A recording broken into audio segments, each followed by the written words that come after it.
আজকে আমরা ক্লাস 10 এর যে প্রথম অধ্যায় যেটা আছে বহির্জাত প্রক্রিয়ার ফলে সৃষ্ট ভূমিরূপ সেই চ্যাপ্টারটি পড়তে চলেছি। তো প্রথমেই বলি বহির্জাত প্রক্রিয়া কাকে বলে এবং অন্তর্জাত প্রক্রিয়া কাকে বলে। বহির্জাত প্রক্রিয়া হচ্ছে পৃথিবীর বাহ্যিক শক্তি অর্থাৎ বাইরের যে সমস্ত শক্তিগুলো থাকে যেমন নদী, হিমবাহ, জলধারা, বায়ু, এই সমস্ত মিলিত শক্তির প্রভাবে ভূমিরূপের যে পরিবর্তন ঘটে তাকে আমরা বলি বহির্জাত শক্তি। অন্তর্জাত প্রক্রিয়ার ভেতরে কি থাকে না অভ্যন্তরীণ শক্তি যেটা সেটা হলো ভূমিকম্প, অগ্ন্যুৎপাত, পাত সীমানা যে তত্ত্বগুলো রয়েছে যেমন অভিসারী পাত সীমানা, অপসারী এবং নিরপেক্ষ পাত সীমানার ফলে ভূমিরূপের যে পরিবর্তন ঘটে তাকে আমরা বলি অভ্যন্তরীণ বা প্রক্রিয়া। এবার বহির্জাত প্রক্রিয়ার ফলে গঠিত ভূমিরূপগুলো আজকে আমরা পড়তে চলেছি। তাহলে শুরু করা যাক। প্রথমে আমরা দেখব অবরোহণ ও আরোহণ কাকে বলে, অর্থাৎ বহির্জাত শক্তি যে এক্সোজেনেটিক যে প্রসেসগুলো রয়েছে তাদের মধ্যে আমরা মেন দুটো জিনিস পাই, সেটাকে বলে অবরোহণ আর একটা হচ্ছে আরোহণ। অবরোহণ শব্দটার কথাটা শুনেই আমাদের মাথায় যেটা প্রথম আসে সেটা হলো আহ সরে যাওয়া, মানে কোনো কিছু জিনিস একটা ছিল তার থেকে কমে যাওয়া। দেখ সেটাই বলা হয়েছে যে ক্ষয়কার্যের মাধ্যমে ভূমিরূপের উচ্চতা হ্রাস পাওয়ার প্রক্রিয়াকে বলা হয় অবরোহণ। আর আরোহণ ঠিক তার বিপরীত। আরোহণ মানে কোনো কিছুর উচ্চতা বাড়বে। কিভাবে বাড়ছে না দেখ সঞ্চয় কার্যের মাধ্যমে নিচু স্থান ভরাট হয়ে ভূমির উচ্চতা বৃদ্ধির প্রক্রিয়াকে বলছে আরোহণ। তাহলে এই দুটোর মধ্যে কনফিউশন ক্লিয়ার করে দেওয়া উচিত যে অবরোহণ কাকে বলে আর আরোহণ প্রক্রিয়া কাকে বলে, কেননা এটা শর্ট কোশ্চেনের ভেতরেও দিতে পারে। অবরোহণ প্রক্রিয়া কি না যখন ক্ষয়কার্যের মাধ্যমে ভূমিরূপের কোনো উচ্চতা কমে যায় বা হ্রাস পায় তখন তাকে আমরা কি বলি অবরোহণ। আর যখন সঞ্চয় কার্যের মাধ্যমে নিচু অংশ ভরাট হয়ে ক্রমাগত উচ্চতা বৃদ্ধি পায় তখন তাকে আমরা বলি আরোহণ। নেক্সট আমরা প্রথমেই পড়েছিলাম যে বহির্জাত শক্তির মধ্যে কি কি পড়ে, নদী, হিমবাহ, বায়ু। তা প্রথমে আমাদের পড়েছে নদী। এবার নদী কাকে বলে যদি আমরা পড়তে যাই বা জানি কি না উৎস থেকে মোহনা পর্যন্ত একদম যে নদী প্রবাহ করে সেটাকে আমরা তিনটে পার্টে ভাগ করতে পারি। সেটাকে বলে উচ্চগতি, একটা মধ্যগতি আর একটা হচ্ছে নিম্নগতি।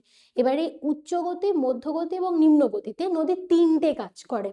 কি কি কাজ করে, উচ্চ গতিতে যেমন যেহেতু নদীর গতিবেগ প্রচুর পরিমাণে থাকে বা প্রবল থাকে তো তখন নদী শুধু একমাত্র ক্ষয় কাজ করে। এই দেখ উচ্চ গতি তখন ওর প্রধান কাজ কি ইরোশন, অর্থাৎ অবস্থান দেখ কোথায় পার্বত্য অঞ্চল। তারপরে যেটা আছে সেটা হচ্ছে মিডিল কোর্স মানে অর্থাৎ মধ্যগতি। মধ্যগতিতে কিন্তু ক্ষয় বহন কাজ করে, তার সঙ্গে অল্প সঞ্চয় কাজ করে যেহেতু এর স্লোপ অর্থাৎ ঢালটা আস্তে আস্তে কমতে থাকে। স্লোপ অথবা ঢালটা আস্তে আস্তে কমতে থাকে। তারপরে দেখ নিম্নগতি। নিম্নগতি মানে একদম ঢাল কমে গেছে অর্থাৎ একদম আমরা প্লেন এরিয়ার ভেতরে প্রবেশ করেছি। যখনই প্লেন এরিয়ার ভেতরে প্রবেশ করি বা নিম্ন গতিতে যখন আমরা প্রবেশ করি তখন এখানে কি হয়, নদী সেডিমেন্টেশনের কাজ শুরু করে অর্থাৎ সঞ্চয় কার্য শুরু করে। নদীর আর বহন ক্ষমতা থাকে না, তখন নদী তার দুপাশে সেডিমেন্টেশন করতে থাকে। এবার মেন জিনিস অর্থাৎ যে কোশ্চেনটা সবার জানা বা প্রত্যেকবারই আসে, হয়তো এরকম ভাবে দেয় নদীর ক্ষয়কার্যের ফলে গঠিত ভূমিরূপ কি কি লেখো, বায়ুর ক্ষয়কার্যের ফলে গঠিত ভূমিরূপ কি কি লেখো, ব্যাখ্যা করো, সেটা 5 নম্বরের দিক দেয়। তো সেখানে যখন আমরা লিখবো তখন দেখা যাক কি কি মেন জিনিসগুলো আছে। দেখ যে প্রথমেই দেয়া আছে আই বা ভি আকৃতির উপত্যকা। আমরা প্রথমেই পড়লাম আগের স্লাইডটাতে যে নদী তার উচ্চ প্রবাহে একমাত্র ক্ষয় কাজ করে। তো নদী যখন তার উচ্চ প্রবাহে ক্ষয় কাজ করবে তখন প্রথমেই যেটা তৈরি হবে সেটা হচ্ছে আই ও ভি আকৃতির উপত্যকা। কেন,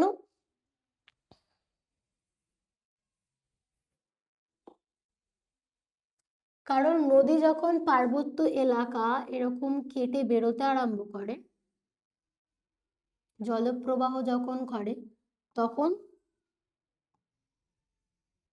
সে শুধু সংকীর্ণ অর্থাৎ নিম্নভাগে ক্ষয় করে, পার্শ্ব ক্ষয় কিন্তু করে না। নদী কেবলমাত্র নিম্নভাগে ক্ষয় করে।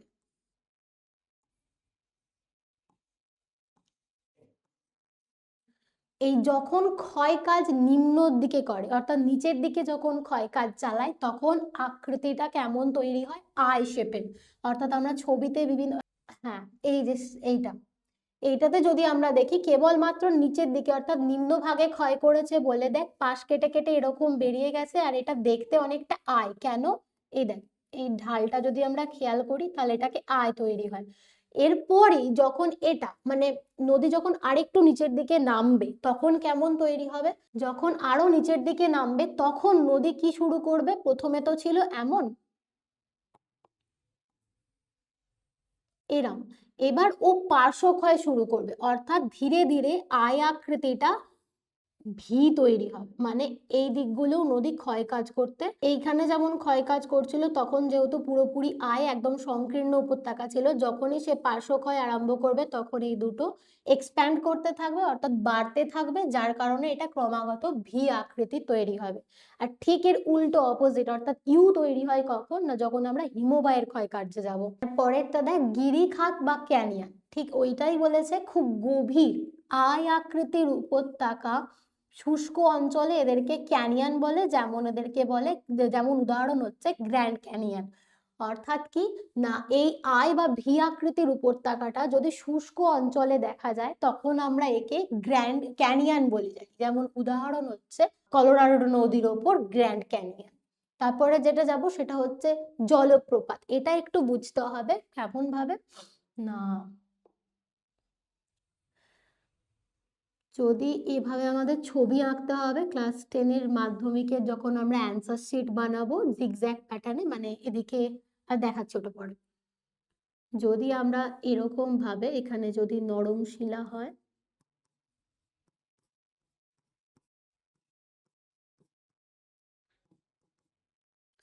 ওপরটা যদি কঠিন শিলা হয়,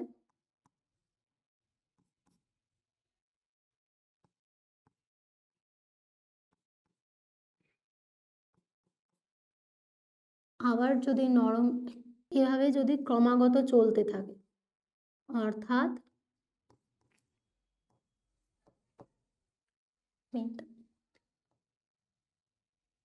অর্থাৎ কি, যদি কঠিন ও নরম শিলা এরকম আড়াআড়ি ভাবে অবস্থান করে তখন এখান থেকে যদি নদী বা জলপ্রবাহ, এটা যদি নদীর উৎস হয় আর এটা যদি কঠিন শিলা হয়, কঠিন শিলার ক্ষেত্রে তাহলে নদী ক্ষয়টা কম করবে, সেই কারণে এটা, যেহেতু এটা নরম শিলা ক্ষয় কাজ বেশি করবে, আবার কঠিন শিলা আবার নরম শিলাতে কিন্তু ক্ষয় কাজ বেশি করবে। অর্থাৎ কঠিন ও নরম শিলা যদি পরস্পর এরকম আড়াআড়ি ভাবে থাকে বা নদী তার প্রবাহ পথে কঠিন শিলায় কম ক্ষয় কাজ করে এবং নরম শিলায় বেশি ক্ষয় কাজ করার ফলে যে স্রোত তৈরি করে, জলধারার যে স্রোত তৈরি করে তাকে আমরা বলি জলপ্রপাত। আর ঠিক এই যখন জলপ্রপাতটা এই নরম শিলার কাছাকাছি অঞ্চলে এই যে জায়গাটা তৈরি হয়, এই জায়গাটাকে আমরা বলি প্রপাতকূপ। কিভাবে তৈরি হয় না, প্রবল পরিমাণে জল যখন নিচের দিকে গড়িয়ে পড়ে তখন এখানকার ভূমিটা কিরকম হয়ে যায় না, সরার মতো একটা গর্ত তৈরি করে, যেটাকে প্রপাতকূপ বলা হয়ে থাকে। ঠিক এই প্রক্রিয়াটার পরেই যখন আমরা আরেকটু এগোবো, অর্থাৎ জলপ্রপাতের পর প্রবলভাবে জলপ্রপাত সৃষ্টি হলো, যেমন ভিক্টোরিয়া জলপ্রপাত, নায়াগ্রা জলপ্রপাত, ঠিক এভাবেই সৃষ্টি হয়। যখন জলপ্রপাত সৃষ্টি হয়ে যাওয়ার পর নদী আবার বহমান অবস্থায় ফিরে আসে, অর্থাৎ এগিয়ে চলে, তখন নদীর এই জলপ্রবাহের কারণে আমরা আগে একটা প্রক্রিয়া পড়েছি, সেটা হলো অবঘর্ষ প্রক্রিয়া। অবঘর্ষ প্রক্রিয়ার কারণে নদীর যে ঢালটা এ তার নিচে কি করে, ক্ষয়কার্য শুরু করে, এইখানটার ক্ষয়কার্য শুরু করে। এটা যখন ক্রমশ বাড়তে থাকে অবঘর্ষ প্রক্রিয়ার কারণে, তখন সেটা কি হয় না, তোর মন্থকূপের সৃষ্টি হয়। নবঘর্ষ প্রক্রিয়া মানে কি না, যখন নদী তার নদীতে বহবান যে নুড়ি বালি কণা এগুলো রয়েছে সেগুলো যখন দূরে কোথাও গিয়ে নরম শিলাতে আঘাত করে গর্তের সৃষ্টি করে এবং তখন তাকে আমরা বলি মন্থকূপ। তাহলে এই জায়গাটা কি তৈরি হয়, এই জায়গাটা তৈরি হয় প্রপাতকূপ।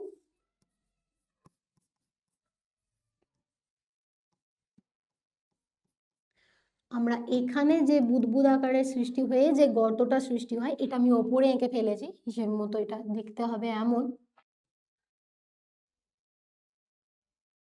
এইভাবে এইভাবে যে গর্তটা সৃষ্টি হয় এই জায়গাটাকে আমরা বলি মন্থকূপ।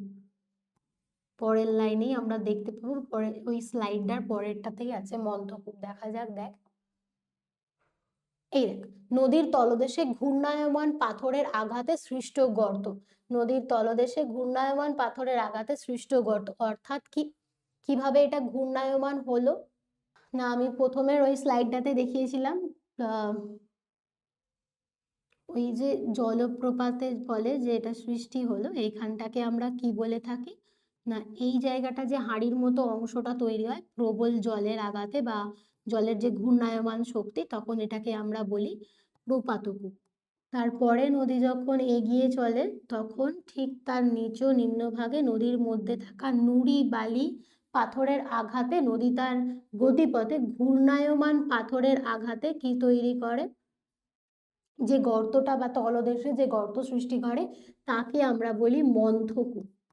তাহলে আবারও বলি একবার এক ঝলকে, যেটা সেটা হচ্ছে নদীর ক্ষয়কার্যের ফলে প্রথম কি সৃষ্টি হয়, আয় বা ভি আকৃতির উপত্যকা। কিভাবে নদী যখন তার উৎস থেকে নিচের দিকে অর্থাৎ মোহনার দিকে ছুটে আসে তখন পার্বত্য অঞ্চলে নদী কি করে, প্রচুর পরিমাণে ক্ষয় কাজ করে, যার ফলে সংকীর্ণ উপত্যকা সৃষ্টি হয়। এইবার সেই সংকীর্ণ উপত্যকাটা যখন ধীরে ধীরে কি করে, শুষ্ক অঞ্চলে পার্শ্বক্ষয় করতে থাকে, শুধু নিম্নক্ষয় নয়, যখন পার্শ্বক্ষয় করতে থাকে তখন সেটা গিরিখাত বা ক্যানিয়নের সৃষ্টি করে।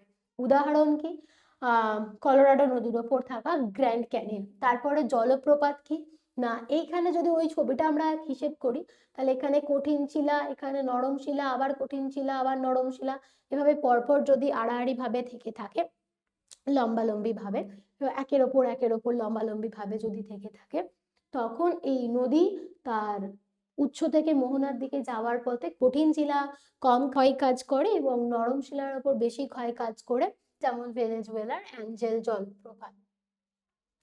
এবার নদীর তলদেশে ঘূর্ণায়মান পাথরের আঘাতে সৃষ্ট গর্তকে আমরা বলে থাকি মন্থকূপ। এত অবধি সবার ক্লিয়ার হয়ে যাওয়ার কথা।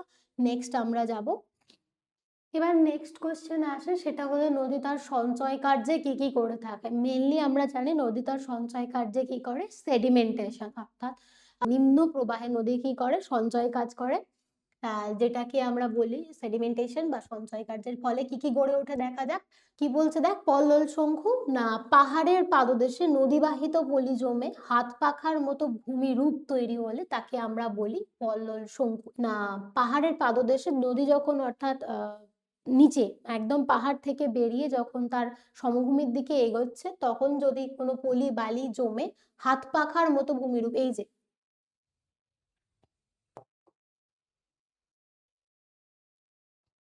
ফ্যান হয় না এমন হাত পাখা, এরকম যদি কল্পনা করি, তো এই যে ভূমিরূপটা তৈরি হয় হাত পাখার মতো ভূমিরূপ, তাকে আমরা বলি পল্লল শঙ্কু।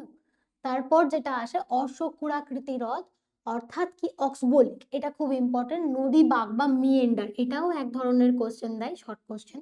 মিয়েন্ডার কাকে বলে বা নদী বাঁক কাকে বলে, এটা একটু বুঝতে হবে। ধরে নেই নদী এরকম প্রচুর পরিমাণে যে বাঁক সৃষ্টি করে তাকে বলা হয় মিয়েন্ডার। কিভাবে, এবার যদি নদীর ভিতর এই নদীটা যদি নদী হয়, নদীর যদি জলপ্রবাহ দেখি আমি, তাহলে দেখব এই অঞ্চলগুলোতে নদী খাড়া ঢাল তৈরি করে আর এই অঞ্চলগুলোতে নদী কি তৈরি করে, সঞ্চয় কাজ তৈরি করে। এই ধরনের যে প্রবল বাঁকগুলো সৃষ্টি হচ্ছে এগুলোকে আমরা বলে থাকি মিয়েন্ডার। না, এগুলোতে খাড়া ঢাল তৈরি করে,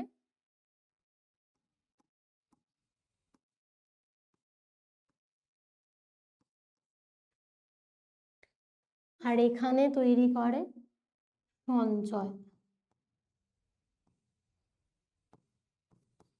এটা যদি ফার্স্ট স্টেপ হয় না, সেকেন্ড স্টেপ, এই যে নদী যে বাঁকটা আছে এই নদী বাঁকটা ক্রমশ এই পার্টটা ক্রমশ মানে এখানে সঞ্চয় কার্য বাড়ার ফলে এ ক্রমশ বিচ্ছিন্ন হতে আরম্ভ করে।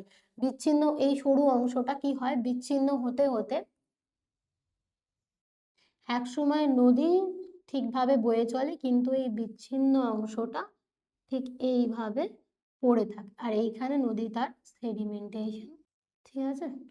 পড়ে থাকে, এই জায়গাটাকে আমরা তখন কি বলি? অশ্বক্ষুরাকৃতি হ্রদ। এটা ঘোড়ার পায়ের মতো দেখতে হয় বলে অশ্বক্ষুরাকৃতি হ্রদ বলে। অর্থাৎ যদি ভালোভাবে দেখতে চাই, নদী বলতে চাই কি হবে?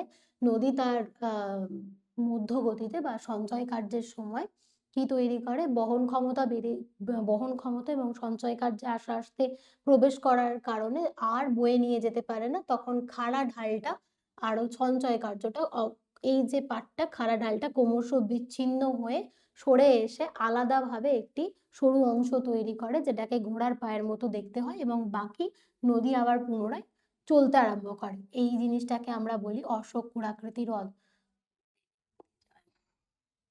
এই দেখ, নদীবাঁক বা মিয়েন্ডার থেকে বিচ্ছিন্ন হয়ে হ্রদটা সৃষ্টি করছে, যাকে বলা হয় অক্সবো লেক। ছবিটা ঠিক পারফেক্ট নয়।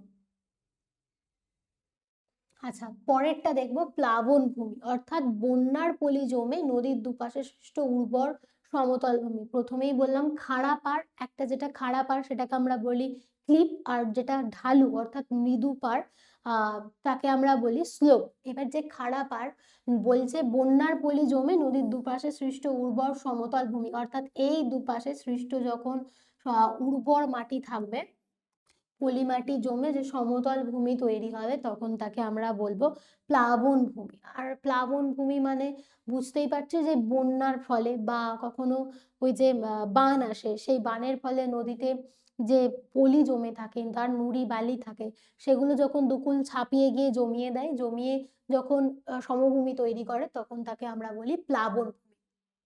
দেন আমরা আসবো বদ্বীপ বা ডেল্টা। এটা একেবারে নদী তার নিম্ন গতিতে তৈরি করছে। এই বদ্বীপ বা ডেল্টা কেমন ভাবে দেখ, বলতে কি মোহনায় নদীবাহিত পলি জমে মাত্রাহীন বা গ্রিক ডেল্টার মতো ভূমিরূপ তৈরি হয়। অর্থাৎ এই যে পাটটা, এই যে দেখ পুরোই দেখতে বয়ের মতো। এটা কিভাবে তৈরি হয় না, এখান থেকে নদী যদি মোহনায় এসে আর বয়ে নিয়ে যেতে পারছে না, তখন একেবারেই সঞ্চয় কার্য শুরু করছে।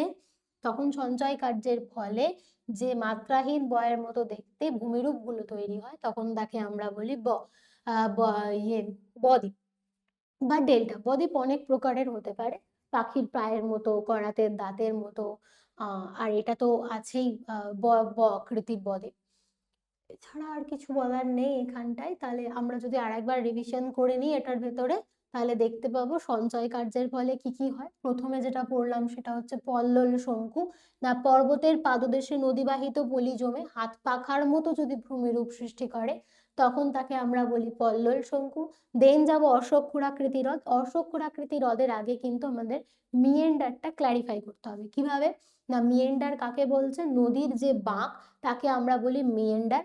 নদী মানে মধ্য প্রবাহে বা নিম্ন প্রবাহে নদী আর তার ক্ষয়খাত চালাতে পারে না, তখন নদী ক্রমাগত এঁকে বেঁকে, অর্থাৎ নদী তার প্রবাহ পথে বাধা পেয়ে ক্রমাগত এঁকে বেঁকে প্রবাহিত হওয়ার চেষ্টা করে, যার ফলে যে বাঁকটা তৈরি হয় তাকে বলে মিয়েন্ডার। আর এই মিয়েন্ডার থেকেই ওই অবতল অংশটা ক্রমশ সংকীর্ণ হতে হতে বিচ্ছিন্ন হয়ে, এই যদি আগেরটাই দেখি, এই যে এই অংশটা ক্রমশ বিচ্ছিন্ন হয়ে যখন আলাদা একটা বিচ্ছিন্ন হয়ে জায়গায় পরিণত হয়, ঘোড়ার পায়ের খুরের মতো দেখতে, তখন তাকে আমরা বলি অশ্বক্ষুরাকৃতি হ্রদ। আর নদী যেভাবে এখানে প্রবাহিত হচ্ছিল সেভাবেই প্রবাহিত হতে থাকে, তখন আর অত বাধা প্রাপ্ত হয় না। এই যে এখানে বাধা ছিল একবার এই অভিমুখে আবার এই অভিমুখে, এই বাধাটা যখন আর পায় না, তখন একদম নদী সোজাভাবে বইতে আরম্ভ করে। এটা গেল অশ্বক্ষুরাকৃতি হ্রদ। তারপরেরটাই আসছে প্লাবন ভূমি, অর্থাৎ বন্যার পলি জমে নদীর দুপাশে যে সমভূমি সৃষ্টি করে তাকে আমরা বলি প্লাবন ভূমি। নেক্সট আমরা যাব বদ্বীপ। বদ্বীপ কি?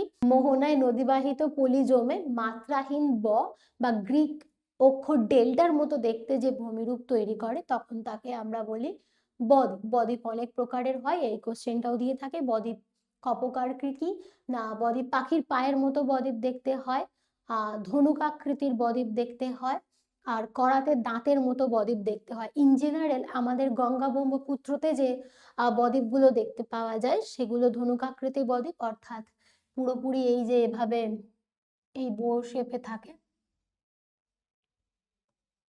গোল হয়ে। আরো থাকে যেখানে ওই যে বললাম পাখির পায়ের মতো বদ্বীপ, ওটা মিসিসিপি মিসৌরিতে দেখা যায়।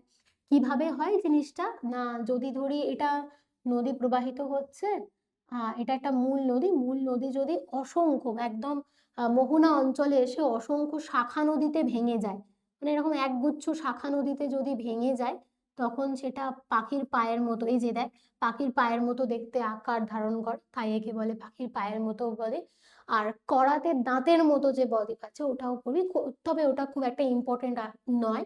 করাতে দাঁতের মতো বদ্বীপটা কিভাবে তৈরি হয়, করাতে দাঁতের মতো বদ্বীপ যেটা আছে না, সেটা হচ্ছে এটা যদি মূল নদী হয় আর এটা ধর মোহনা অঞ্চল, এখানে মোহনা থেকেও যখন পলি সামুদ্রিক যে নোনা বালি ফালি এসে নুড়ি পাথর এসে যখন এরকম ধারালো অ্যাঙ্গেল তৈরি করে,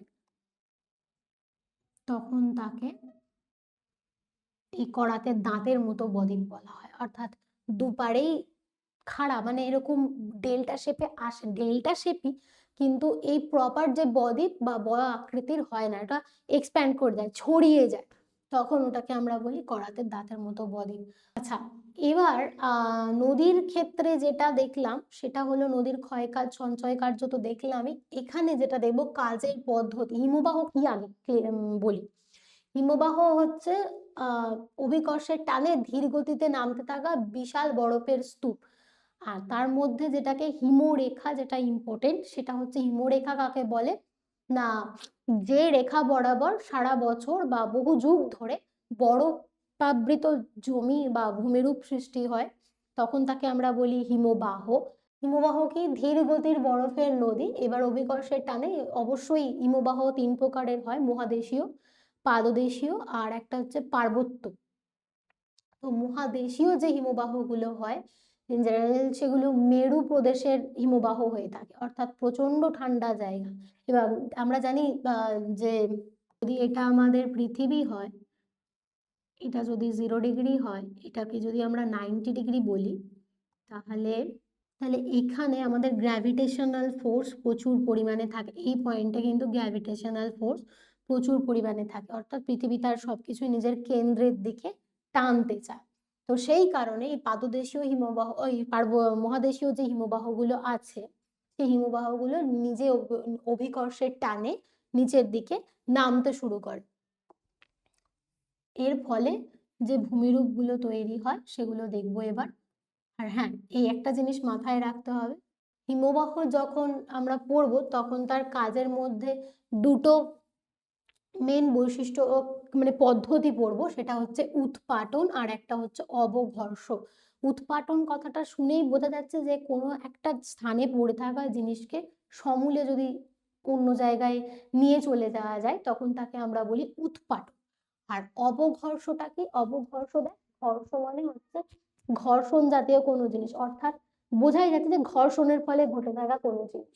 সেরকমই যখন ধর এটা কোনো একটা ভূমিরূপ, অর্থাৎ এভাবেই এই প্রান্ততে যে কাজটা করবে না, সেটাকে আমরা কি বলি, অবঘর্ষ বলি, অর্থাৎ এই উৎপাটন বলি। এখান থেকে জিনিস তুলে তুলে নিয়ে যাবে, আর এখানে যেটা করবে সেটাকে আমরা বলি অবঘর্ষ।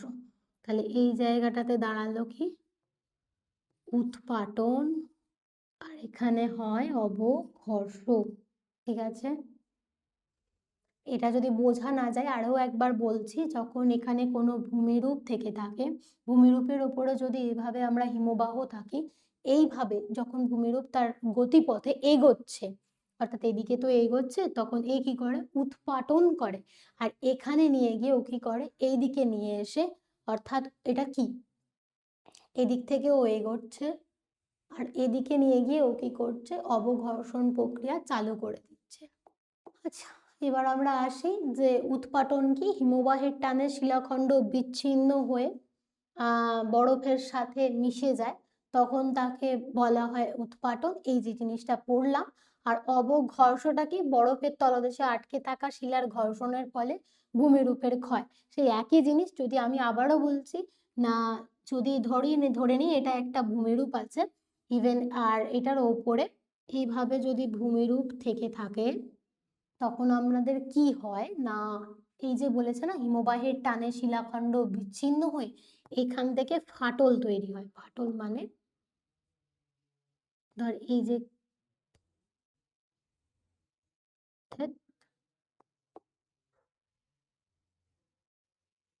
এখানে এরকম ফাটল দেখা দেয়, এর নুড়ি বালি পাথরগুলো এই হিমবাহের টানে কি হয়, এই দিকে নিয়ে আসে, বরফের সাথে মিশে গিয়ে এবার এখান থেকে উৎপাটন হয়ে এই জায়গাটায় এলো।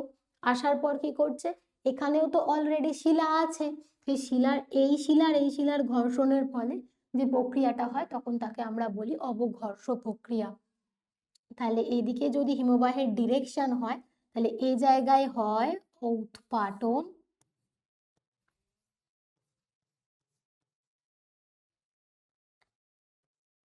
আর এদিকে হয় অবঘর্ষ। এবার যেটা আমরা দেখব সেটা হচ্ছে হিমবাহের ক্ষয়কার্যের ফলে কি কি ভূমিরূপ গঠিত হয় সেটাকে কি বলে। প্রথমে আমরা দেখে নিই, এমনি পড়ে নিই। কোরি বা সার্ক, তারপর অ্যারেথি, তারপর পিরামিড চূড়া, ইউ আকৃতির উপত্যকা, দেন ফ্রিয়ড। এবার যেটা পড়ছো প্রথমে সেটাকে বলছে কোরি। কোরি কি না, হিমবাহের পর্বতের গায়ে হাতল যুক্ত আরামকেদারা বা বাটির মতো গর্ত। ব্যাপারটা কি দেখি যদি এরকম ভাবে,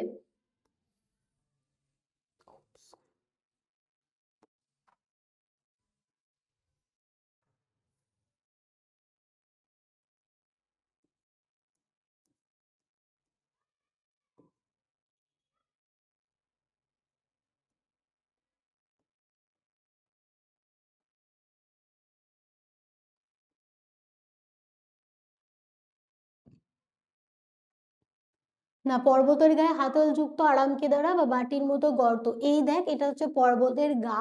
এখানে যদি হিমবাহের প্রক্রিয়ার ক্ষয়কার্যের ফলে গর্তের সৃষ্টি হয়, অর্থাৎ মাঝখানটা বসে গিয়ে এই মধ্যভাগ বসে গিয়ে যখন এরকম আরামকেদারা বা বাটির মতো ভূমিরূপের সৃষ্টি করে তখন আমরা তাকে বলি করি।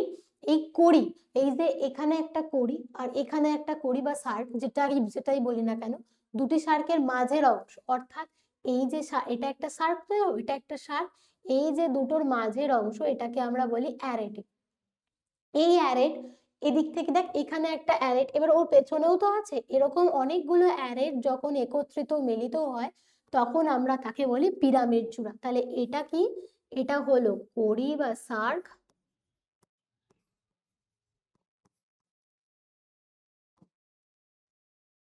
এখানে লেখাটা উচিত নয়, করি অথবা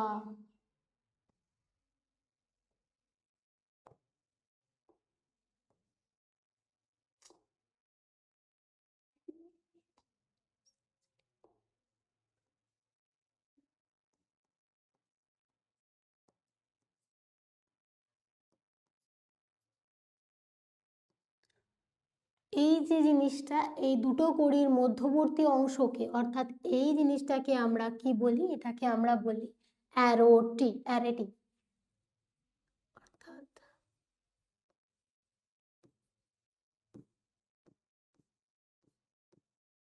অনেকগুলি অ্যারোটির মাথা যখন এক জায়গায় মিলিত হয় তখন তার ওপরের অংশটা পিরামিডের চূড়া বা পর্বতের চূড়ার মতো দেখতে হয় বলে তখন তাকে আমরা নাম দিই পিরামিড চূড়া। অর্থাৎ এই যে পয়েন্টটা, এই পয়েন্টটার নাম হয় পিরামিড চূড়া।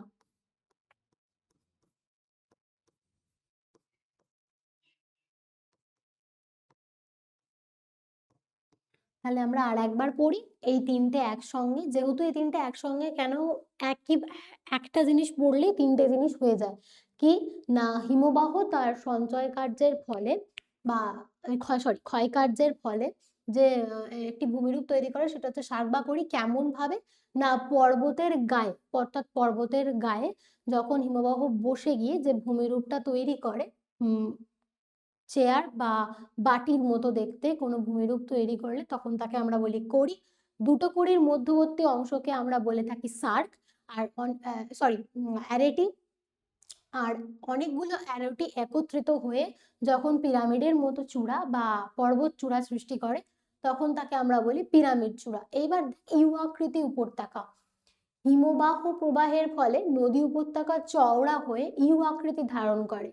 কেন, এটা যখনই ইউ আকৃতি ধারণ করছে প্রথমে আমরা জানি যে নদী উপত্যকা যখন নদী ক্ষয়কাজ করে, অর্থাৎ প্রবল পরিমাণে যখন ক্ষয়কাজ তৈরি চালায়, তখন কি হয় না আই বা ভি আকৃতির উপত্যকা হয়।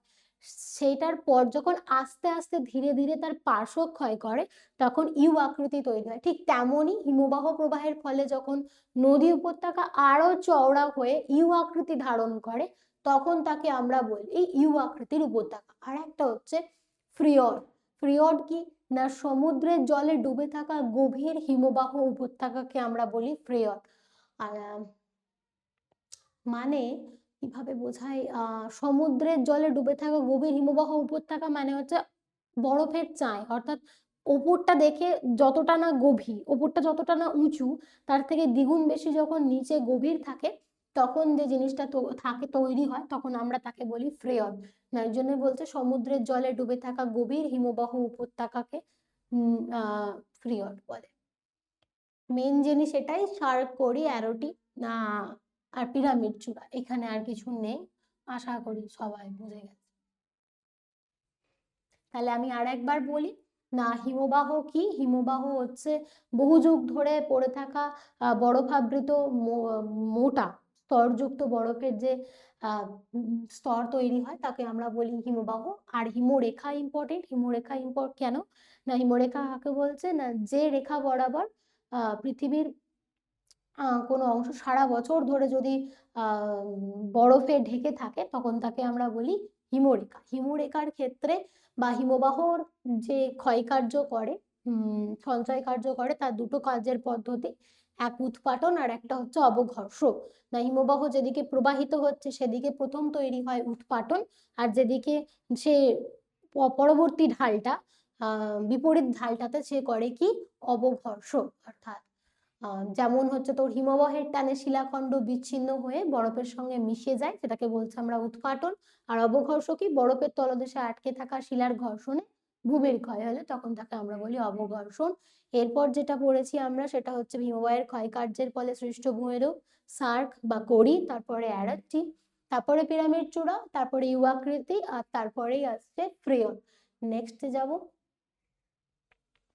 নেক্সটে যেটা দেখবো সেটা হচ্ছে হিমবাহের সঞ্চয় কার্যের ফলে যে ভূমিরূপগুলো তৈরি হয়। হিমবাহের সঞ্চয় কার্যের ফলে কি কি ভূমিরূপ আছে প্রথমে দেখিনি, সেটা লেখা আছে গ্রাবরেখা, ড্রামলিন, এস্কার আর বিধৌত সমভূমি।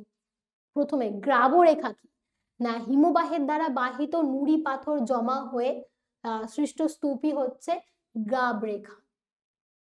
ওই যে আমরা বলেছিলাম না পল্লল শঙ্কু বা পল্লল ব্যঞ্জনী, ঠিক এই জিনিসটাই ওটা। এরা হিমবাহের দ্বারা বাহিত নুড়ি পাথর জমা হয়ে সৃষ্ট স্তূপ, অর্থাৎ হিমবাহের পাদদেশে হয় এটা কিন্তু। হ্যাঁ, হিমবাহের পাদদেশে মানে একদম হিমবাহের শেষের দিকে যখন নুড়ি পাথর জমা হয়ে যে স্তূপটা তৈরি করে, সেটাকে আমরা বলি গ্রাবরেখা। এই যে এরকম যে স্তূপটা তৈরি হয়েছে তাকে আমরা বলি গ্রাবরেখা। এইবার যেটা দেখবো সেটা হচ্ছে ড্রাম। ড্রামলিন কি না, উল্টানো নৌকার মতো বা বাস্কেট অফ এগস আকৃতির ভূমিরূপ একে বলা হয়। প্রথমটা জিনিসটা জানি কি, ড্রামলিন কি না, হিমবাহ পাদদেশে যখন সঞ্চয় কার্য, এটা তো যেহেতু সঞ্চয় কার্যের মধ্যে পড়ছে, তার মানে হিমবাহের মধ্যে থাকা নুড়ি পাথর বালি এগুলো সব এনে এক জায়গায় জড়ো করে। এই দেখ, এই যে ঢালটা এদিকটাই কি হবে উৎপাটন, এদিকটাই কি হবে অবঘর্ষণ। এই জড়ো করে করে যখন উঁচু উল্টানো ঝুড়ি বা ডিমের মতো দেখতে, নৌকার মতো দেখতে যখন ভূমিরূপ তৈরি করে, তখন তাকে আমরা বলি ড্রামলিন। এবং যখন একসঙ্গে অনেকগুলি ড্রামলিন উপস্থিত থাকে, তখন তাকে আমরা বলি বাস্কেট অফ এগস বা ডিমের ঝুড়ির ভূমিরূপ। নেক্সট যেটা আসছে সেটা হচ্ছে এস্কার। এস্কার খুব সোজা কি না, আঁকা বাঁকা শৈলশিরার মতো দীর্ঘ বাঁধকে বলা হয় এস্কার।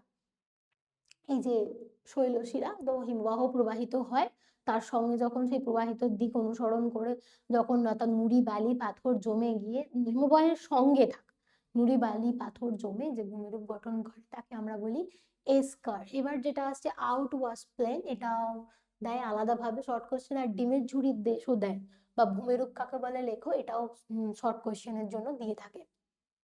বিধৌত সমভূমি কি, হিমবাহ গলে জলধারার সাথে সাথে পলি জমে সৃষ্ট হয় যে সমভূমি, তাকে আমরা বিধৌত সমভূমি কি, অর্থাৎ হিমবাহ গলে জলধারার সাথে সাথে পলি জমে সৃষ্ট সমভূমি।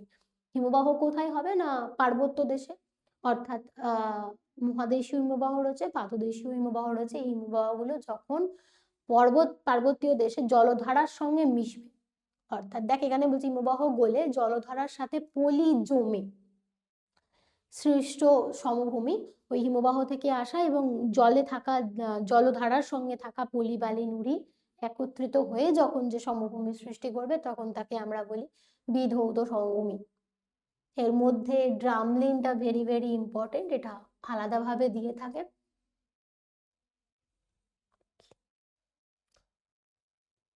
নেক্সট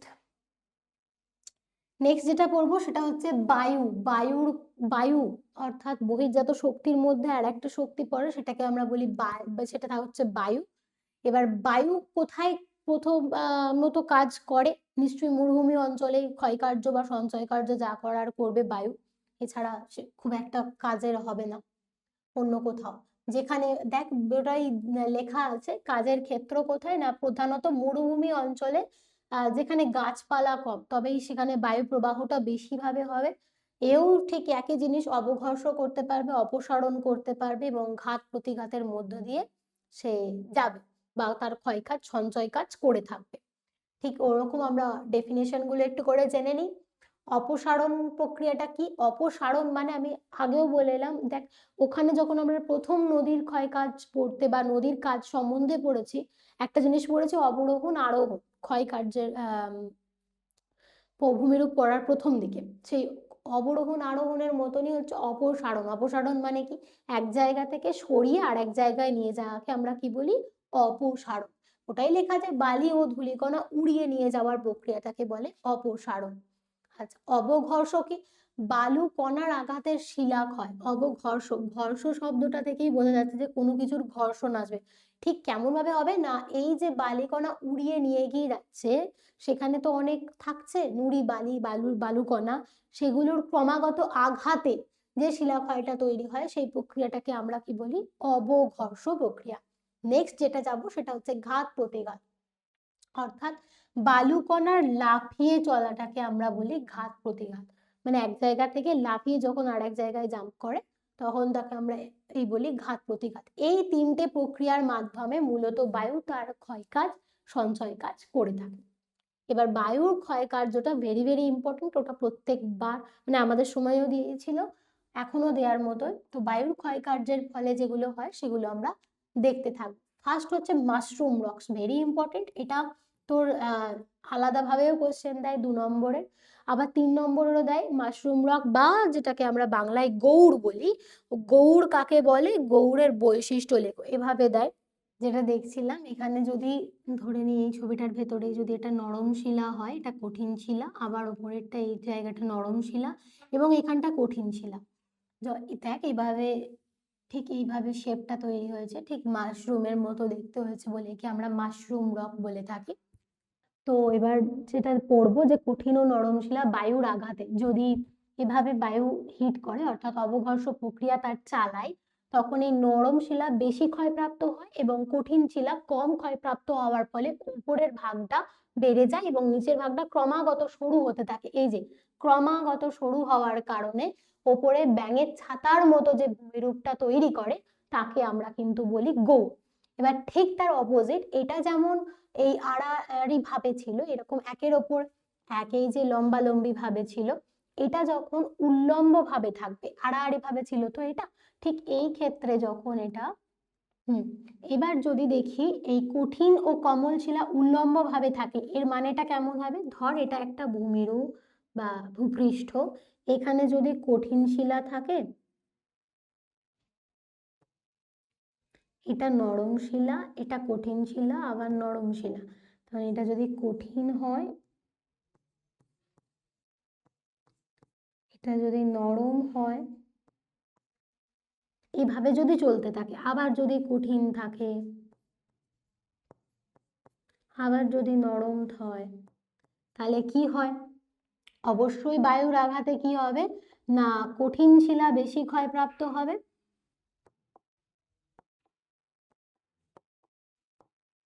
যেমন তাহলে কঠিন শিলা কম কম ক্ষয়প্রাপ্ত হবে, আর নরম শিলা কিন্তু নরম শিলা এটা যদি হয় তাহলে নরম শিলা বেশি ক্ষয়প্রাপ্ত হয়, কঠিন শিলা কম ক্ষয়প্রাপ্ত হয়।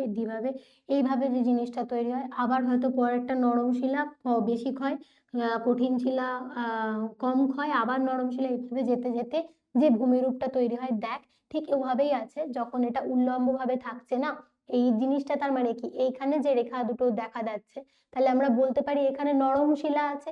আর এখানটা যেহেতু কম ক্ষয় কাজ হয়েছে, এখানে বেশি ক্ষয় কাজ, তার মানে এখানে নরম শিলা। আর এখানে বেশি কম ক্ষয় কাজ হয়েছে, যার ফলে উঁচু হয়ে আছে এই জিনিসটা, উল্লম্ব অংশ হয়ে আছে, যার জন্য এই এই প্যাটার্নটা তৈরি হয়েছে কম ক্ষয় কাজ হওয়ার ফলে। তাহলে এখানে এটা কঠিন শিলা রয়েছে, এর ফলে যে ভূমিরূপটা তৈরি হয় সেটাকে বলা হয় ইয়ারদাং। এই ইয়ারদাংটা এমন দেখতে হয়। এর একটা অপোজিটই আছে, সেটা এখানে দেয়া নেই, সেটাকে বলা হয় জিউগেন বা যুগান, যেটা বলবি, যেটা বলে সেই জিনিসটা কেমন হয়, সেটা যদি ঠিক এর মতো, অর্থাৎ এটা তো ছিল উল্লম্ব ভাবে, আর ওটা যদি থাকে তোর আড়াআড়ি ভাবে, অর্থাৎ আবার যদি এমন থাকে নরম শিলা, দেখাচ্ছি। আচ্ছা, এটা যে গেল, এটা হচ্ছে ইয়ারদাং, মানে এরকম ভাবে যদি জিউগেনটা বোঝাচ্ছিলাম, তখন জিউগেনটা কেমন হয় না, যদি এইভাবে কঠিন ও নরম শিলা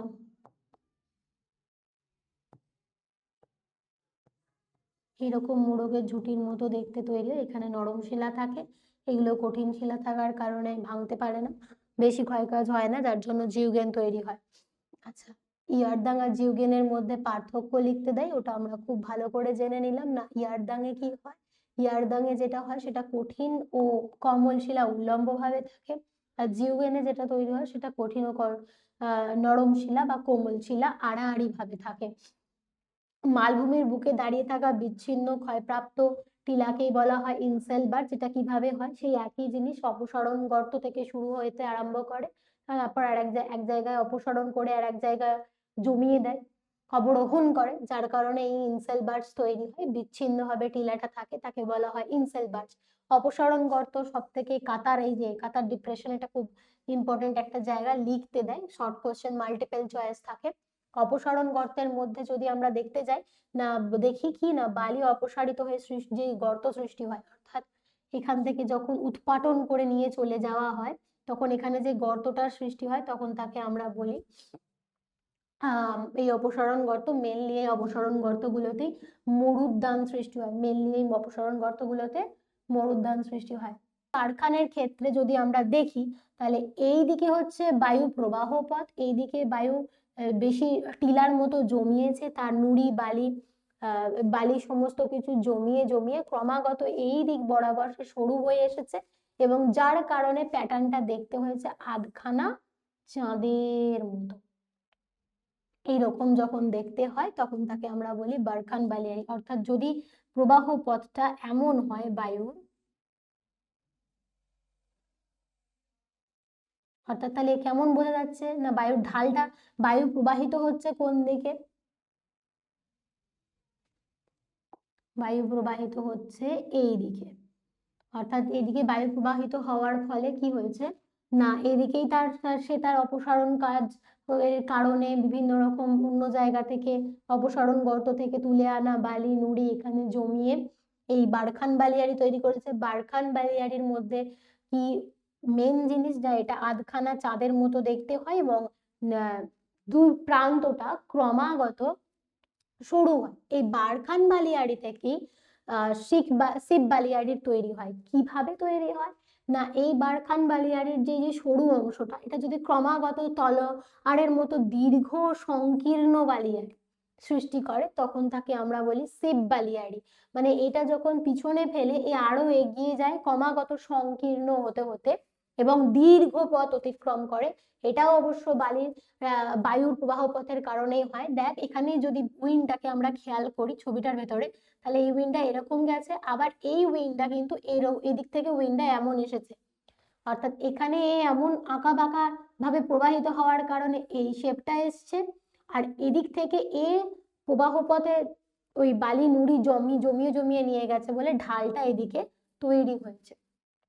তারপরে যেটা সেটা হচ্ছে লোয়েস অর্থাৎ অতি সূক্ষ্ম হলুদ রঙের বালু কণা যা অনেক দূরে গিয়ে জমা হয়। এটা এই পার্টটা কোথায় শুরু হয়? ওই অপসারণ গর্তের ওখানে।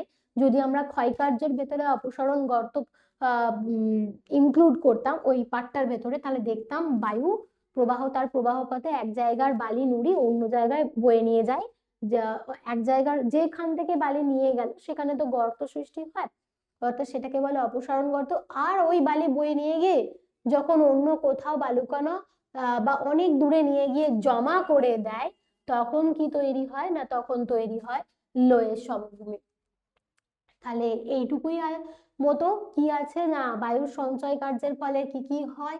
বায়ুর সঞ্চয় কার্যের ফলে বালিয়াড়ি, যেমন স্যান্ডিউন, অর্থাৎ কি বাতাসের গতিপথে বালি জমে সৃষ্টি হলে একে আমরা বলি বালিয়াড়ি। তারপরে যেটা আছে বারখান বালিয়াড়ি। বারখান বালিয়াড়ি কি না আধখানা চাঁদের মতো দেখতে বালিয়াড়ি। এটা একদম মনে রাখার জন্য এগুলো করা আছে, শুধুমাত্র কনসেপ্টটাকে ক্লিয়ার করার জন্য। কিভাবে না বায়ু তার প্রবাহ পথে যখন নুড়ি বালি জমিয়ে আধখানা চাঁদের মতো দেখতে একটি অংশের তৈরি করে বা ভূমিরূপের সৃষ্টি করে, তা বালিয়াড়ি সৃষ্টি করে, তাকে আমরা বলি বারখান বালিয়াড়ি।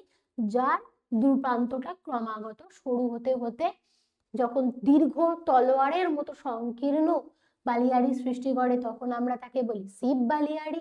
লোয়েস কি অতি সূক্ষ্ম হলুদ বালুকা কণা যখন অনেক দূরে গিয়ে জমা করে তখন তাকে আমরা বলি লোয়েস। নেক্সট যাওয়া যাক।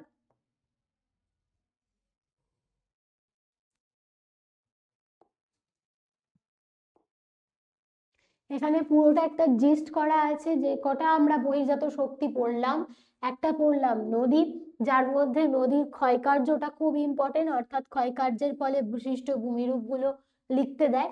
এবং হিমবাহের ফলে যে ভূমিরূপটা আছে তার মধ্যে এখানে যে ক্ষয়জাত ভূমিরূপ যেটা আছে তার মধ্যে সার্কো অ্যারেট আর পিরামিড চূড়া, এই তিনটে খুব ইম্পর্টেন্ট থাকে। এছাড়া এখানে যেটা পাবে ড্রামলিন, রসে মতানি, এগুলো। আচ্ছা, বায়ুর ক্ষয়কার্যের ফলে এই যে গৌড়, ইয়ারদাং আর ইনসেলবার্গ, এই তিনটে ভীষণ ইম্পর্টেন্ট, এগুলো আলাদাভাবেও দিয়ে থাকে। আর সঞ্চয়জাত ভূমিরূপের ফলে মেনলি আমরা কি পেয়ে থাকি? বালিয়াড়ি এবং একটাই পাই লোয়ের সমভূমি।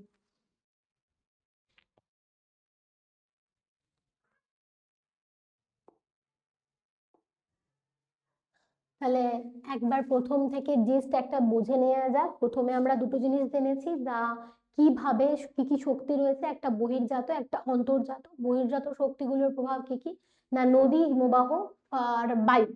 নদী, হিমবাহ, বায়ুর তিনটে তিনটে যে এই যে শক্তি পড়লাম, তিনটে শক্তিরই দুটো করে ভাগ রয়েছে, যেমন একটা ক্ষয়জাত, সঞ্চয়জাত।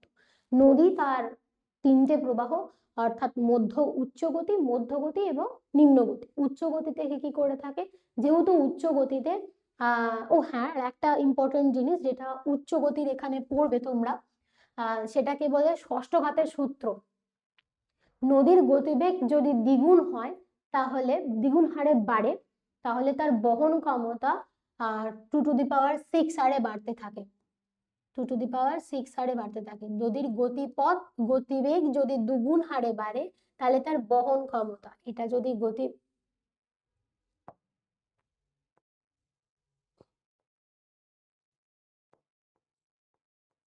যদি গতিবেগ হয়, তার বহন ক্ষমতা 2⁶ হারে বাড়তে থাকে। এটাকে আমরা বলি ষষ্ঠ ঘাতের সূত্র। সরি,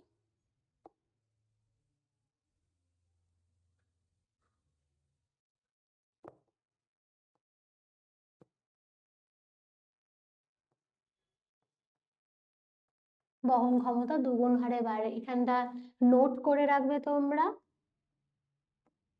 ষষ্ঠ ঘাতের সূত্র। খুব জরুরি একটা প্রশ্ন, 2 নম্বরের দিয়ে থাকে ক্লাস 10 এর ক্ষেত্রে। হ্যাঁ, এই তো ষষ্ঠ ঘাতের সূত্র অনুযায়ী, এখানটা আমি মুছে দিই। ষষ্ঠ ঘাতের সূত্র অনুযায়ী ক্ষয়কার্য প্রথম দিকে যেটা করে সেটা নদী প্রথমে নিম্ন ক্ষয় করে। নিম্ন ক্ষয়ের ফলে কি হয় না আই বা ভি আকৃতির উপত্যকা তৈরি হয়। এবার যখন নদীর নিম্নক্ষয়ের সঙ্গে সঙ্গে তার ইউ আকৃতি পার্শ্বক্ষয় করতে থাকে, তখন সেই উপত্যকাটা সংকীর্ণ আই আকৃতির উপত্যকাটা ক্রমশ ভি হতে হতে আর ভি হতে আরম্ভ করে, যখন তাকে আমরা বলি গ্র্যান্ড ক্যানিয়ন। এই যে গ্র্যান্ড ক্যানিয়ন, এইবার যেটা আছে সেগুলো আমরা পড়ি। গ্র্যান্ড ক্যানিয়ন একটা নাম, ওটা কলোরাডো নদীর ওপর আছে, সেটাকে আমরা ক্যানিয়ন বলি। জলপ্রপাত, জলপ্রপাতটা কি না, নদীর প্রবাহ পথে যদি কঠিন শিলা ও নরম শিলা এরম লম্বালম্বি ভাবে অবস্থান করে, নদী তখন নরম শিলাকে বেশি ক্ষয়প্রাপ্ত করে এবং কঠিন শিলাকে কম। এর ফলে যে জলের যে স্রোতটা তৈরি হয় এবং নিচের দিকে জল প্রবল পরিমাণে অভিকর্ষের টানে গড়িয়ে পড়ে, প্রবল সবেগে আর কি। তো প্রবল গড়িয়ে পড়ার কারণে সেখানে যে ভূমিরূপটা তৈরি হয় তাকে আমরা বলি জলপ্রপাত। ঠিক জলপ্রপাতের নিচে অর্থাৎ সবেগে যে জলটা পড়লো, ওই জলপ্রপাতের নিচে যে হাঁড়ি বা সরার মতো ভূমিরূপটা তৈরি হয় তাকে আমরা বলি প্রপাতকূপ। এবং প্রপাতকূপের পরে নদীর জল জলস্রোত অর্থাৎ জলধারা যখন আরেকটু এগিয়ে যায়, তখন ঠিক ওই ঘূর্ণায়মান পাথর বা বোল্ডার, তখন তো পার্বত্য এলাকায় থাকে তো বোল্ডার ফোল্ডার থাকবে, সেই বোল্ডার নিয়ে ঘূর্ণায়মান পাথর নিয়ে যখন তার নরম শিলার ওপর গর্ত তৈরি করে, তখন তাকে আমরা বলি মন্থকূপ। তাহলে প্রপাতকূপ মন্থকূপ কিন্তু ক্ষয়কার্যের ফলেই আসে। এবার যেটা আমরা যাই সঞ্চয় কার্য, নদী তার মধ্যগতিতে যদি আমরা দেখি একেবারে সেখানে সে কি তৈরি করে, মিয়েন্ডার মানে বাঁক, এটা একবারেই সঞ্চয় কার্যের ভেতরে রাখা হয়েছে। বদ্বীপ প্লাবন ভূমি অশ্বক্ষুরাকৃতি হ্রদ, এটাকে চাইলে ভেঙে দেওয়া যায় কিভাবে না, মধ্যগতিতে। তো মধ্যগতিতে সঞ্চয় কার্যের ভেতরে এগুলোই পড়ে যায়। মধ্যগতিতে যদি সে বহন এবং সঞ্চয় কাজ দুটো একসঙ্গে করে, অর্থাৎ একটা অবতল পাড় একটা উত্তল পাড়। অবতল পাটে কি হয় মানে খাড়া পাড়টাতে কি হয়, সেখানে খাড়া পাড়ে কি হয় ক্ষয় বেশি করবে, সুতরাং ওখানে খাড়া পাড় সৃষ্টি হয়। অপর প্রান্তটায় কি হয়, যেহেতু সঞ্চয় করে, নদী এক পাড় ভাঙে এক পাড় গড়ে, সুতরাং অপর প্রান্ততেই সে আবার সঞ্চয় কাজ শুরু করে। কেন, মধ্য প্রবাহে একে বেঁকে। ও হ্যাঁ, এই জিনিসটা থেকে আর একটা জিনিস মনে পড়লো, যে কর্তিত শৈলশিরা এটাও দিতে পারে। নদী যখন পার্বত্য উপত্যকায় একে বেঁকে প্রবাহিত হয়, তখন আমরা তাকে বলি কর্তিত শৈলশিরা। মানে দূর থেকে দেখলে পার্বত্য উপত্যকায় পর্বত কেটে কেটে বেরোনোটাকে আমরা বলি কর্তিত শৈলশিরা। ঠিক তারপরে যখন আসছে ওই তোমার অশ্বক্ষুরাকৃতি হ্রদের যখন মিয়েন্ডার, সেটা যখন মধ্যগতিতে বা নিম্ন প্রবাহে নদী যখন বাধা প্রাপ্ত হতে হতে মানে একদম প্রচুর আঁকা বাঁকা পথ নিয়ে এগোতে থাকে, তখন ওই আঁকা বাঁকা জায়গাটাকে আমরা বলি মিয়েন্ডার। এবার এই আঁকা বাঁকা ওই মিয়েন্ডার থেকে কি হয়, নদীর সংকীর্ণ অংশটা ওই ক্রমাগত বিচ্ছিন্ন হতে আরম্ভ করে। ওই বিচ্ছিন্ন হওয়ার ফলে পুরোপুরি বিচ্ছিন্ন হয়ে যায় এবং নদী পুনরায় একটা নতুন বেগে চলতে আরম্ভ করে। তখন এই পায়ে ঘোড়ার পায়ের মতো দেখতে অংশটাকে আমরা কি বলি, অশ্বক্ষুরাকৃতি হ্রদ। প্লাবনভূমি শব্দটার মধ্যেই আমরা বুঝতে পারছি যে প্লাবনভূমি শব্দটার মধ্যে আমরা বুঝতে পারছি বন্যা, অর্থাৎ নদীর দুপাশ যখন বন্যায় ছাপিয়ে গিয়ে পলিমাটি সঞ্চয় করে, তখন তাকে আমরা বলি প্লাবনভূমি। এবং একদম শেষে নদী তার মোহনা অঞ্চলে প্রচুর পরিমাণে নুড়ি বালি সঞ্চয় করে এনে যখন এক্সপ্যান্ড করিয়ে দেয়, তখন গ্রিক অক্ষর ডেল্টা অথবা বাংলার মাত্রাহীন বয়ের মতো যে ভূমিরূপ তৈরি হয়, তাকে আমরা বদ্বীপ বলি। নদীর ক্ষয় কার্য অব্দি পড়ছিলাম, সঞ্চয় কার্যে অব্দি গেলাম। বদ্বীপ, বদ্বীপের ফলে কি তৈরি, বদ্বীপ থেকে অপকার বললাম। বদ্বীপ তিন প্রকার হয় না, পাখির পায়ের মতো ধনুকাকৃতি বদ্বীপ হয়, আর একটা হয় যেটা করাতের দাঁতের মতো বদ্বীপ। এই পিচটা কোথায় গেল, হ্যাঁ সরি। এবার হচ্ছে বদ্বীপ, বদ্বীপ কি বলেছিলাম না, ধনুকাকৃতি বদ্বীপ তৈরি হয়। একটা ধনুকাকৃতি, একটা হচ্ছে পাখির পায়ের মতো বা তীক্ষ্ণাগ্র বদ্বীপ, আর একটা হচ্ছে করাতের দাঁত। কেমন হয়, করাতের দাঁত, পাখির পা, আর একটা হয় ধনুক। কি হলো,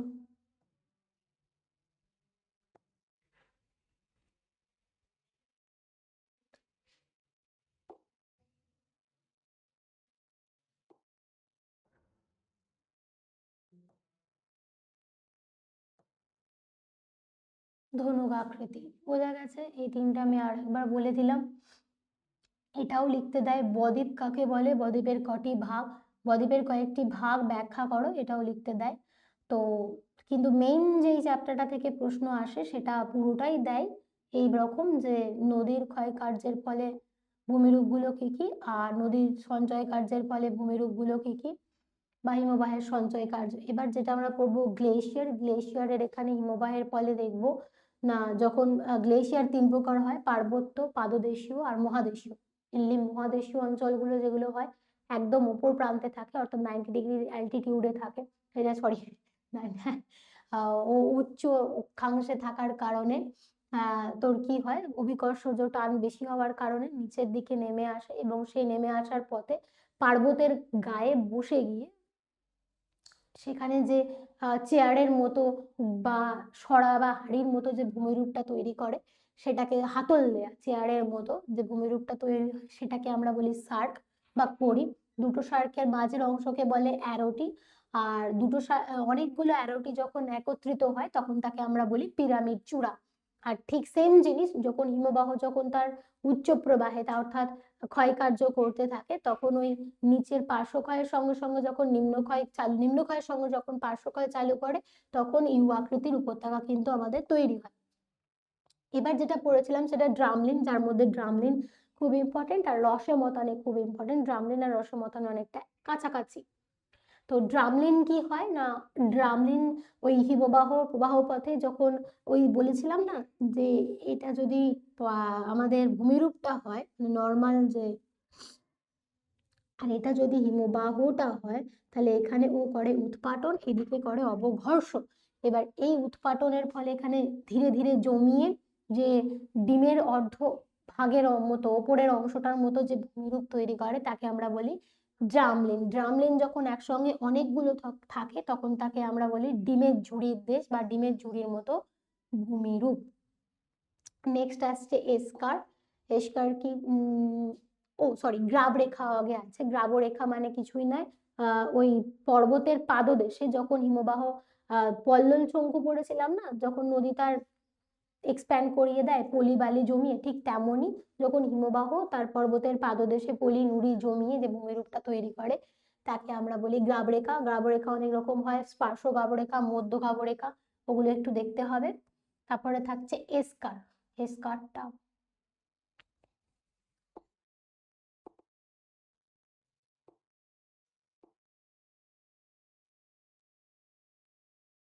আঁকা বাঁকা শৈলশিরার মতো দীর্ঘ বাঁধকে আমরা বলি এসকার। আর একটা লাস্ট ছিল কি,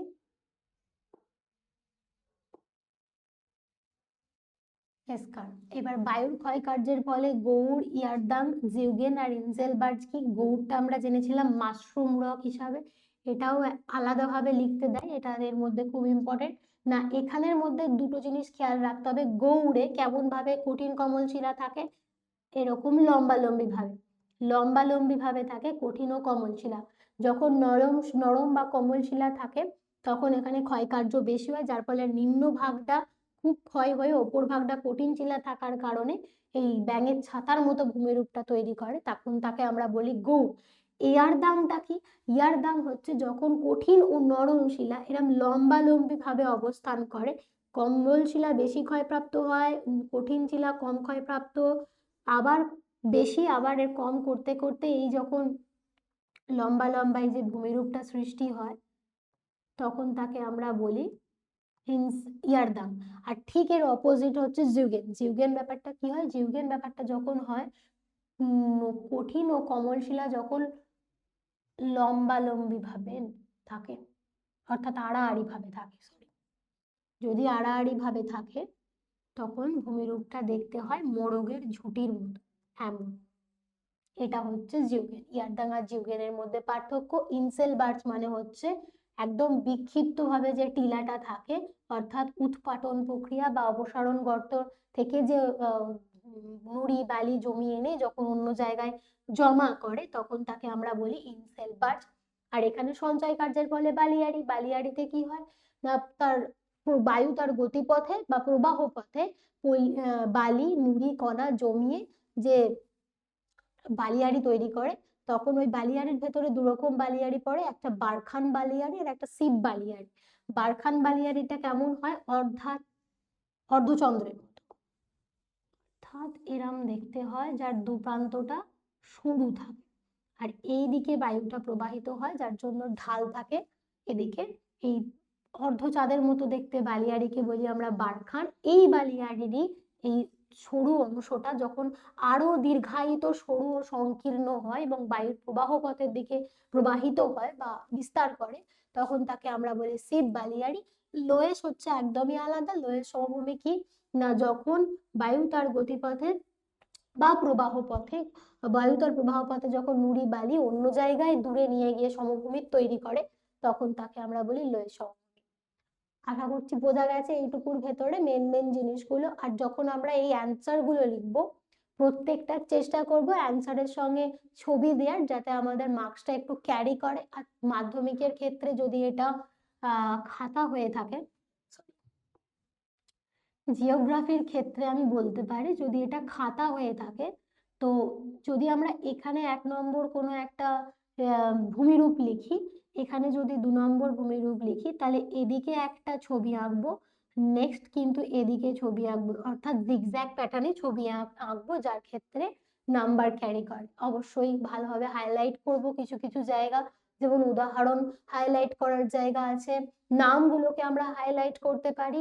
এছাড়া আমরা হাইলাইট করতে পারি বিভিন্ন, এই যে কোন শিলা কোন জায়গাটার ক্ষেত্রে কখন কোমল শিলা নরম শিলা আড়াআড়ি ও লম্বালম্বি ভাবে থাকবে, এগুলো কিন্তু আমরা হাইলাইট করব। মেন মেন কোশ্চেন গুলো আজকের টপিকে আলোচনা হয়ে গেছে। আশা করছি টপিকটা সবার কাছেই মোটামুটি ক্লিয়ার।